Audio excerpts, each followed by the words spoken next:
Bussy-Rabutin. À Paris, ce mardi 4 décembre 1668. N'avez-vous pas reçu ma lettre où je vous donnais la vie et ne voulais pas vous tuer à terre? J'attendais une réponse sur cette belle action, mais vous n'y avez pas pensé.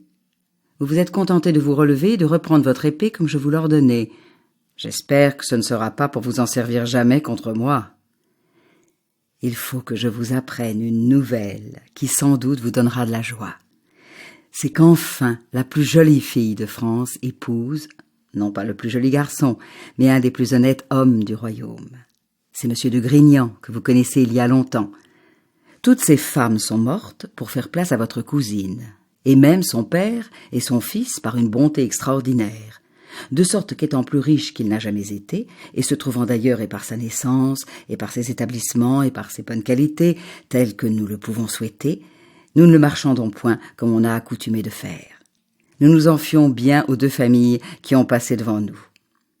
Il paraît fort content de notre alliance, et aussitôt que nous aurons des nouvelles de l'archevêque d'Arles, son oncle, son autre oncle, l'évêque d'Uzès, étant ici, ce sera une affaire qui s'achèvera avant la fin de l'année. Comme je suis une dame assez régulière, je n'ai pas voulu manquer à vous en demander votre avis et votre approbation. Le public paraît content, c'est beaucoup, car on est si sot que c'est quasi sur cela qu'on se règle. Mais voici encore un autre article sur quoi je veux que vous me contentiez, s'il vous reste un brin d'amitié pour moi. Je sais que vous avez mis au bas du portrait que vous avez de moi que j'ai été mariée à un gentilhomme breton, honoré des alliances de Vassé et de Rabutin. Ce n'est pas juste, mon cher cousin. Je suis depuis peu si bien instruite de la maison de Sévigné que j'aurais sur ma conscience de vous laisser dans cette erreur. Il a fallu montrer notre noblesse en Bretagne, et ceux qui en ont le plus ont pris plaisir de se servir de cette occasion pour étaler leurs marchandises. Voici la nôtre.